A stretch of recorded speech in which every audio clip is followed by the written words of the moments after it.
ہم نے ہمیشہ یہ سنا ہے کہ محمد لا میں ول کی کوئی اہمیت نہیں ہے.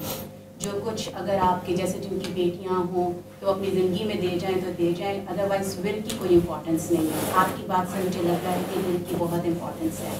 سیکنڈلی میں یہ پوچھنا چاہ رہی ہوں، چلیے تو یہ اس کا مطلب ہے کہ ہم ول کر سکتے ہیں، تو کیا مطلب اسلام جیسے پاکستان ایک اسلامک کنٹری ہے تو وہ کیا مطلب وہاں پہ اس ول کی کوئی امپورٹنس ہے یا نہیں ہے؟ دیکھیے جی، میں تو آپ کو اللہ تعالیٰ کا قانون بتا سکتا ہوں. پاکستان میں کیا ہوتا ہے وہ ایک الگ بحث ہے. اللہ تعالیٰ کے قانون میں آپ ذرا سورہ نساء نکالیے اور اس کو پڑھیے. اس میں جب اللہ تعالیٰ حصے بیان کرتے ہیں تو ہر حصے کے بعد یہ کہتے ہیں من بعد وصیۃ توصون بہا دین، یعنی اگر کوئی قرض ہے تو پہلے وہ ادا کیا جائے گا اور آپ نے جو وصیت کی ہے پہلے اس کو پورا کیا جائے گا. تو ہر جگہ اللہ تعالیٰ نے یہ بات دہرائی ہے، بار بار کہی ہے، یعنی ایک بار نہیں بلکہ ہر حصے کے بعد کہی ہے. اولاد کے حصے بیان کیے ہیں تب کہی ہے، والدین کے بیان کیے ہیں تب کہی ہے، ازواج کے بیان کیے ہیں تب کہی ہے. ہر حصے کو بیان کرتے ہوئے یہ کہا ہے کہ من بعد وصیۃ، پہلے آپ کی وصیت ہوگی. دنیا میں آپ جب جی رہے ہیں اس وقت تو آپ جس کو جو جی چاہے دیں، اس پر کوئی اللہ تعالیٰ نے قدغن نہیں لگائی، کیونکہ وہ دے دیا جاتا ہے. ہم اپنے کسی بچے کی فیس ادا کرتے ہیں، کسی کو گھر بنا کے دے دیتے ہیں، کسی کی اور خدمت کر دیتے ہیں. تو یہ سب معاملات زندگی میں تو ہم کرتے رہتے ہیں، لیکن جب موت کے بعد کے معاملے کو زیر بحث لایا جائے گا تو پہلے ہمیں وصیت کرنے کا حق دیا گیا ہے، اور یہ وصیت لازم ہے، ہم میں سے ہر شخص کو کرنی چاہیے، کیونکہ ہم اپنے حالات سے واقف ہوتے ہیں. آپ خود سوچئے ہمارے ملک میں کیا شکل ہوتی ہے. یعنی اگر 25-30 سال کی بھی لڑکی بیوہ ہو جائے تو وہ عام طور پر دوسری شادی نہیں کرتی. عام طور پر میں عرض کروں بہت کم ہوتا ہے. یعنی مجھے معلوم ہے اپنے خاندان میں قریبی لوگوں میں ملنے والوں میں کہ کتنی عورتیں ہیں کہ جو 40-35 کی عمر میں بیوہ ہو گئیں اور پھر انہوں نے اپنے بچوں ہی کے لیے اپنی ساری عمر گزار دی. تو شوہر کو چاہیے کہ ان کے لیے وصیت کرے، اس لیے کہ ان کو بعد میں شادی تو نہیں کرنی. عرب کے معاشرے میں تو اگلے دن شادی کر لی جاتی تھی. یعنی آپ سوچیں ہر معاشرے کی اپنی روایات ہوتی ہیں نا، اپنی ٹریڈیشن ہے.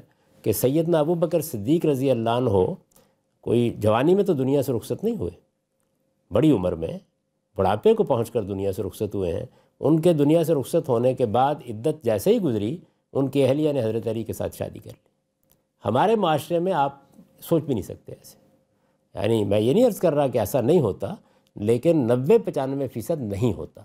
جب نہیں ہوتا تو ہر خاوند کو چاہیے کہ وہ اپنی بیوی کے معاملے میں اس نے انہی کے نام پر بیٹھے رہنا ہے، وصیت کرے. اسی طرح کوئی بچی بیوہ ہو گئی ہے، کوئی بیٹا ہے اس کی تعلیم ابھی باقی ہے، تو لازم ہے کہ آپ وصیت کریں اس کے لیے. آپ کی وصیت کے بعد رشتہ داروں کا حق قائم ہوتا ہے. یہ بات خود قرآن مجید کو نکال کے پڑھ لیجئے، اس نے بار بار دہرا دی ہے، تو اس لیے کسی سے پوچھنے کی ضرورت نہیں ہے. ہمارے ہاں اس میں جو غلط فہمی کی بنیاد ہوئی وہ یہ ہے کہ 2 باتیں عام طور پر علماء نے بیان کر دیں. ایک یہ بیان کر دیا کہ وارثوں کے حق میں وصیت نہیں ہو سکتی، وارثوں کے حق میں رشتہ داری کی بنیاد پر وصیت نہیں ہو سکتی، ضرورت اور خدمت کی بنیاد پر آپ کو حق ہے کہ آپ وصیت کریں. تو اس بات کو سمجھنے میں غلطی لگی. دوسرے یہ کہ نبی صلی اللہ علیہ وسلم کی ایک گفتگو کسی نے بیان کر دی کہ ایک موقع پر ایک صحابی نے یہ پوچھا کہ میرے پاس بہت مال ہے تو میں چاہتا ہوں سارا ہی خدا کی راہ میں وصیت کر دوں. تو آپ نے فرمایا بھائی اتنا زیادہ نہیں، تمہاری اولاد ہے، رشتہ دار ہیں، ان کو محروم نہ کرو، بہن بھائی ہیں. تو انہوں نے کہا پھر کیا 2/3؟ آپ نے فرمایا یہ بھی بہت زیادہ ہے. کیا آدھا کر دوں؟ آپ نے کہا یہ بھی زیادہ ہے.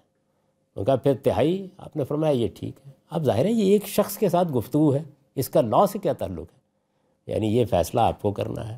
تو اس کی بنیاد پر ہمارے ہاں بعض غلطیاں ہوئی ہیں اور اس کی وجہ سے اسلام کا اصل قانون واضح نہیں ہوتا. میں نے اس کو جیسے بیان کیا ہے، میں آپ سے پوچھتا ہوں اس سے زیادہ پرفیکٹ لاء ہو سکتا ہے؟ یعنی اس میں ہر چیز کا لحاظ رکھ لیا گیا ہے. آپ نے جو فیصلہ کرنا ہے اس کا حق آپ کو دے دیا گیا ہے. جس میں آپ کو فیصلہ نہیں کرنا، اور اس میں بڑی حکمت ہے کہ آپ کو نہیں کرنا. یعنی سوچئے ذرا کہ آپ فیصلہ کرتے کہ ماں کو دینا ہے یا نہیں دینا، باپ کو زیادہ دینا ہے یا کم دینا ہے، تو اس کے نتیجے میں آپ کے جذبات منتقل ہوتے نا، پتہ چلتا تو آپ اپنے بعد کیا چیز ایک بٹرنس چھوڑ کے جاتے. تو اللہ تعالیٰ نے یہ فیصلہ خود کر دیا اور فیصلے کی وجہ بھی بتا دی کہ جس سے جتنی زیادہ منفعت پہنچتی ہے میں نے اس کا حصہ زیادہ رکھا ہے. ہم جذبات میں مبتلا ہو جائیں گے، بیٹی ہے کیسے اس کا حصہ کم کر دیں، لیکن یہ بالکل حقیقت ہے کہ بیٹی کی منفعت شادی کے بعد اس کے شوہر اور سسرال کو منتقل ہو جاتی ہے. یعنی اس سے جو نفع پہنچنا ہوتا ہے وہ ادھر کم اور ادھر بہت زیادہ ہو جاتا ہے۔